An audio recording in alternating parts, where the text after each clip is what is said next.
when he went to Sonoma, and he didn't prove us wrong by luck. He proved us wrong by a great drive and a fast race car holding off Chris Buescher in those closing laps. So, you know, why not someone like the 99? Here's his, I guess we're going to call him his teammate, right? Third Trackhouse entry, Kimi Raikkonen in the 91. You're just joining us. Trackhouse Racing put together a third car to get an international star of some sort in it. Their plan, Justin Marks, the team principal, tells us, is to maybe do 6 or 8 next year and the years beyond.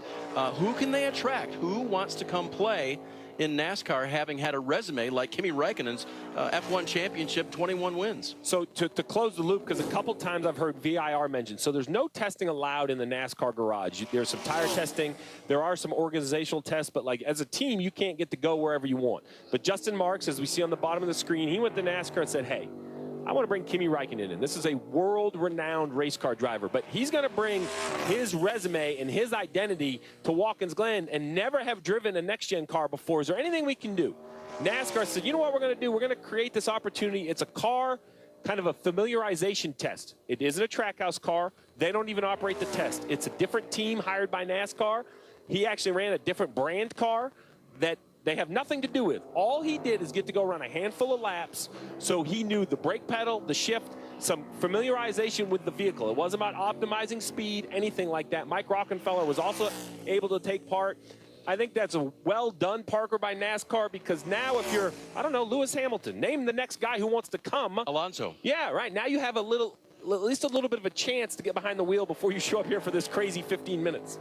No doubt, Steve, and that's one thing this has brought attention down here in the pits. The one car that's had the most media around him, the most people around down here, has been this 91 car of the 2007 F1 World Champion, Kimi Raikkonen. It's been crazy down here as they've tried to work around all the people that just want to be in that vicinity around his area. His family is down here, so this is a really big deal, and that's the point of this, right? It's to bring attention to the NASCAR Cup Series, a world-class racing series, to show these world-class drivers what it's like and what they're going to experience. And then just to let you know what his experience has been like so far, when he was during Group A, he was on the headset listening to his teammate Ross Chastain and what he was going through, and then he was very focused. He got in the car pretty early. They've gone out there. He's felt like the car is just understeering a little bit, and now just jumped up to 10th in this Group B and 20th overall. And guys, I think that is very impressive. I know he's an F1 World Champion, but to jump in these big, heavy stock cars and to figure this out and talking to all these drivers that are coming over, these international drivers, that's one thing that's been the hardest for them, the weight and the brakes. So this is very impressive that Kimi's going that fast right now.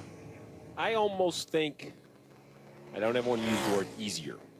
I think this next-gen car is less of a gap from perhaps not an F1 car, but less of a gap from a GT car, from a more standard, in my air quotes, road course style car with the sequential shifting and the bigger brake package. I think it's a little bit closer. Now, it's still way heavier. Yeah. But, you know, back versus what you used to drive with a steering box and an H But even pattern. last year's car, you know, the previous year, it's a big difference. I mean, obviously, there's two things that stand out: the braking capabilities of this car with the much bigger rotors and brake packages that they have there, and then the other side of it is the shifting side that these guys have now, and that's totally different. So you put that together, it may do that because a lot of that's designed off of a Trans Am car and what those cars can do, and they basically run on road courses. So, but this is a great job. I have to tell you, I'm more impressed. I didn't know exactly what to expect, but most people we see that try to come in